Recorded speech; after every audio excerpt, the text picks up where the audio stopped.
Abbas, aujourd'hui, vous avez beaucoup de choses pour nous. Oui, oui, beaucoup de choses. Parce que ça me plaît quand même quand tu te réveilles matin bonheur. Tu vois le gars, il est là, il fait sport, tout et tout. Et puis vous posez des questions. Ça, c'est bien. Est-ce qu'on fouille dans le portable de son camarade ou bien de sa camarade? Camarade, ça veut dire qu'on est tous dans la même maison. Ta femme est ta camarade, ton mari est ton camarade. Donc, Nessie, Oui. on fouille dans ton portable. Ben oui. À droite, il y a quelqu'un. Je veux passer mon téléphone pour que vous puissiez le moi j'ai fouiller. déjà trop de Vous avez problèmes. demandé on fouille. Non, mais c'est pas bien, c'est pas bien. Parce que aujourd'hui, pour les femmes là même, là, c'est pas code. C'est labyrinthe, elles mettent leur portable. C'est pas les femmes. Non, les femmes, non. Un garçon. Donnez-moi Un mon garçon. téléphone. Non, Je moi vais j'ai voir pas s'il n'y a peur. pas de code. J'ai pas de code. Un garçon qui fouille dans le portable de sa femme. Et quand même, il n'y a pas de code. Hein. Ouais, j'ai pas de code. Moi, je me reproche rien.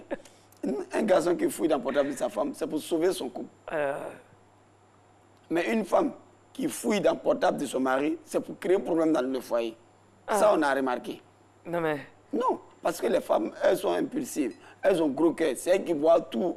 Parfois, même ta collègue peut t'envoyer un message pour dire non, on se retrouve tant. Parce qu'on a dit on se retrouve.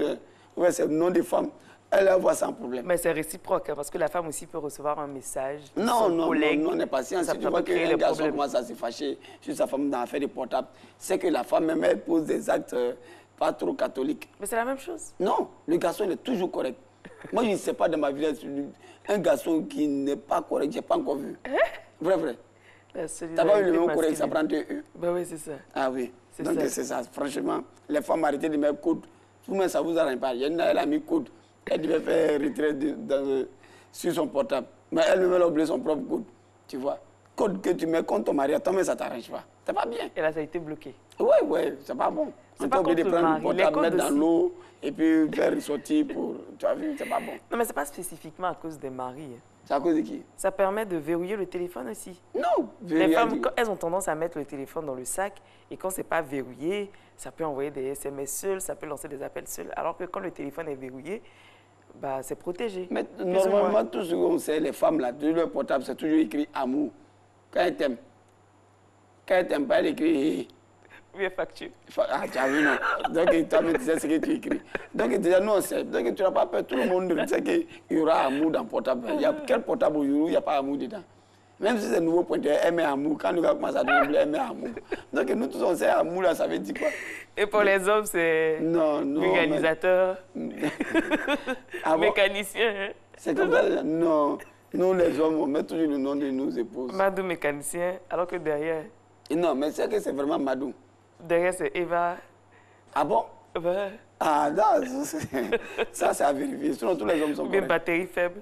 Non, batterie faible, ça, oui, ça, la femme de mon ami a gâté son téléphone. Elle a brûlé la maison. Elle, batterie faible, elle branche le téléphone. Aujourd'hui, la maison est brûlée. Allez, il y a également des palabres entre Oui. les élèves et les professeurs. Ça, on l'a remarqué en Côte d'Ivoire depuis un certain temps. Il y a trop de palabres entre professeurs et élèves. Avant, tu vois ton maître ou bien ton professeur, toi-même tu as peur. C'est-à-dire tu as ton argent toi-même pour aller boire. Mais parce que tu as croisé ton professeur ou bien ton instituteur au maquis, tu sors. Mais aujourd'hui, même quand tu rentres dans le maquis, même toi, professeur, puis l'élève même va dire, hé, viens d'avoir quelque chose. Quand les gens lui demandent, c'est notre dangro qui est là, lui, il fait les ouya, et puis nous, on écoute. Toi-même, C'est quelle école ça? non, il y a des écoles comme ça. Là. Oui. Mais toi-même, un enfant, tu sais qu'il n'est pas respecté. Tu t'en as maquillé, il paye 2 billets pour toi. Qu'est-ce que tu recherches? Lui qui n'en boule, il va te frapper. Parfois même, le professeur prend une petite dans la classe. Il dit à un petit, prends le numéro pour moi. Donc l'enfant pense que vous êtes catégorie. Il va s'occuper.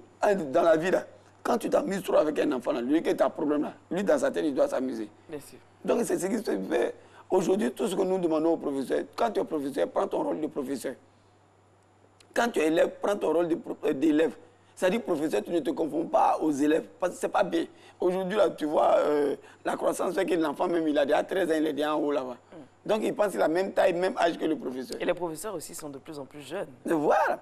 Non, tu veux dire quoi? Les professeurs, ils grandissent pour aller en bas, quoi. Non, je veux dire qu'ils sont jeunes. Ah, d'accord. Donc, Ils c'est sont ça. jeunes. Les enfants vont tôt à l'école, Oui. donc ils sortent tôt. Donc on a des professeurs à 25 ans, 24 ans. Avant, ce n'était pas évident. Les professeurs Ouais. étaient très, très âgés. Avant, beaucoup plus âgés au temps que de leurs Marcelin, élèves. là, il faut avoir 10 ans pour aller à l'école. Maintenant, là, Dieu merci, les enfants vont vite. Mais le professeur même, là, c'est-à-dire, il doit être professeur. C'est toi, tu es censé montrer la vie, les étapes de la vie à l'élève. Ça doit être un éducateur. Voilà. Mais non, lui, il s'est dit, le professeur, lui, il vient dans son cours, l'éducateur va se promener de classe en classe, prendre le bâton. Alors que toi-même, tu es plus que éducateur. Là. Donc, tu es là, tu te confonds à l'enfant, vous partez au maquis, vous avez les mêmes bas, vous faites tout. Et puis, tu penses que toi, tu es trop dans, tu es trop humble, tu es trop simple. Non. L'humilité ne veut pas dire se ridiculiser. Donc, c'est ce qu'on a remarqué aujourd'hui. Professeur, tu es professeur. Tu es élève, tu es élève. Tu t'en as maquis, tu vois ton élève, tu le mets dehors. C'est comme ça se fait. Même si c'est son argent, il prend pour boire, si ça chauffe. S'il a pris trop de bière, tu le mets dehors et puis le reste, ça, tu bois. C'est comme ça. Mais est-ce que l'autorité du professeur doit aller jusque dans le maquis? Oui.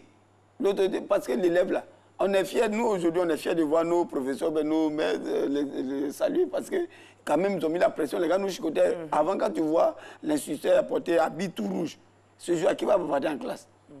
Mais le gars, c'est blanc, tu te dis, ah là, le ciel est ouvert, tu peux faire ce que tu veux. Mais c'est comme cela. Mais maintenant, il y a des parents qui n'acceptent pas qu'un enseignant hausse le ton sur leurs enfants. Encore moins Mais c'est ça, il faut dire aux parents. C'est d'ailleurs interdit. Il n'est qu'à enseigner lui-même son enfant. Si toi, tu ne veux pas qu'on crie sur ton enfant, il faut l'enseigner toi-même à la maison. Il n'y a pas de place chez vous. Tu peux l'enseigner, tu n'es pas obligé d'envoyer ton enfant dans une... Moi, où je suis là, si l'enfant fait quelque chose, botte-le. C'est interdit, c'est interdit. De botter les enfants. Oui. Non, mais tu n'es pas obligé de... Tu peux faire comme maintenant, tu fais semblant, tu l'invites à la plage. Pour faire sortir des temps, rien que pour le frapper seulement, tu le portes là-bas. Voilà. Non, mais on peut éduquer un enfant sans le frapper. Pourquoi? On peut éduquer sans le Enfant frapper. d'aujourd'hui, là. Oui, Ils ont... surtout les enfants d'aujourd'hui. Oh, ceux-là, s'ils les font sans frapper, c'est pas bon. Enfants de Facebook, il faut les frapper. Il faut les frapper même. Et puis si ça ne va pas, il faut mettre ça sur Facebook même. Non, mais ça, c'est encore plus grave. Pourquoi? Parce que le papa peut se créer des problèmes. En quoi? Il y avait eu un cas comme ça sur les réseaux sociaux, une maman, un jeune homme qui avait fait des bêtises sur les réseaux sociaux. Donc sa maman, pour donner l'exemple, pour montrer aux gens qu'elle corrige son enfant, qu'elle ne cautionne pas ce que son enfant avait fait, elle a battu et elle a filmé. Maintenant, Donc après, la police est venue la prendre. Tu vois? Ils l'ont condamnée. C'est ce qu'on dit, même vous-même. C'est-à-dire être ici, là. Normalement, même quand on attrape les microbes, là, quand on attrape un, là, on doit les filmer quand chez ses parents. Comment les chicoter même? Parce que si tu es à la maison et puis tu veux ton enfant, il ne fait rien, c'est lui qui t'envoie les meilleurs portables, il t'envoie l'argent. Chicoter les parents à la maison là-bas. Tu vas voir que demain, quand quelqu'un son enfant va sortir, tu as vu comment ils ont frappé le papa de l'autre là hier, non? Peut-être verbaliser les parents. C'est quoi verbaliser? Ouais. Ça, c'est verbaliser, on met ça sur la route. Le policier verbalise déjà. Toi, tu allais verbaliser chez eux à la maison. Frapper tout le monde. Chicoter, botter les mains normalement. Tu vas voir, ça va passer. Donc si un enfant fait une bêtise, on Frappe chicote ses les parents. parents. C'est eux qui Abbas, moi, mes c'est Abbas enfants... qui l'a dit. Hein. Non, mais moi, mes enfants, ceux qui les touchent, je vais voir. Je connais mes droits. Hein.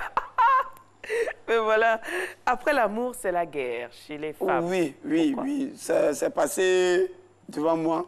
Il y a une jeune dame qui a vu son ex marcher avec Cabri. Et puis elle dit, tu marches avec un mouton maintenant. Et puis l'ex, lui, veut faire mal. Non, c'est Cabri. Elle dit, non, c'est au mouton que je parle. C'est pas avec toi. Tu as vu, non? Elle lui dit carrément, c'est avec Cabri qu'elle est passée, que c'est pas avec l'ex. Tu vois, parce que l'amour est fini, tu mets ça dans palabre aujourd'hui, là. Est-ce que c'est normal? Ça dépend de comment c'est terminé. Non, mais est-ce que c'est normal? Non, mais c'est pas bien.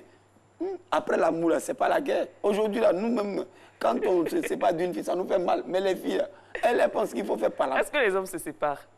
Mais oui, quand tu ne m'arranges pas, toi, Nancy, par exemple, à 5 h du matin, tu es déjà au travail. Tu peux féliciter, on ne sait pas ce que vous avez, quelle intention. Et Christelle aussi. Christelle, donc vous, tout ça. Ça dit normalement. Non, mais à 5 h, on n'est pas au travail, on est au travail depuis 4 heures. En plus, quelle heure vous avez pour voir vos enfants? Parce que quand l'émission a fini à 7 h, 8 h, vous rentrez? Non. Tu as vu, non? On ne prend pas l'émission du lendemain. Donc nous, en temps normal, un garçon devait avoir protège tibia. Non, mais vous passez votre temps à la télé. Lui aussi doit avoir son protège tibia, on ne sait jamais. On ne sait jamais. Mais ça, là, ça vous fait mal pour dire que non, il s'est foutu de moi, je m'en vais. Mais où tu t'en vas là, il y a bonne chose à voir. C'est pas bien. Donc après l'amour, c'est pas la guerre. C'est vrai, le garçon, aujourd'hui, on a besoin de vous. Vous aussi, vous avez besoin de nous. Mais les femmes, là, respectez-nous. Respectez-nous. Parce que les gens, des garçons comme nous, notre génération, là, il n'y en a pas beaucoup. Vrai, vrai. Si tu veux la génération des Gaspard, des Crépin, là, tu peux avoir. Mais nous, notre génération, il n'y en a pas beaucoup. Vrai, vrai. Je pense que la meilleure génération, c'est la génération des Gaspard et Crépin. Et c'est la folie, ils vont causer avec toi jusqu'à tu vas avoir un problème. Ils vont te causer, te raconter, tu sais que quand moi j'étais jeune, mon papa, on ne pas ça qui va nourrir quelqu'un. Il faut passer à des étapes réelles. Donc après l'amour, ce n'est pas la guerre. Moi, je vous le dis tous les jours. Ces années-ci, moi, j'ai arrêté de boire parce que mon voisin, il a dansé toute une nuit au son de mon groupe électrogène. Comment ça? Il est venu, il a mis le groupe électrogène en marche parce qu'il avait un problème de courant. Il a dansé, dansé pendant 4 heures.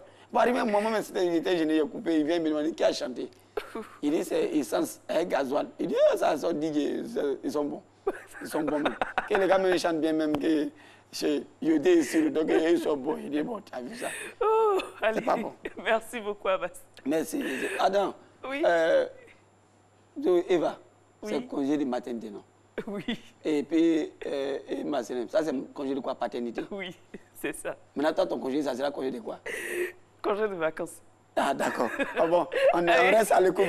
Merci beaucoup, Abbas.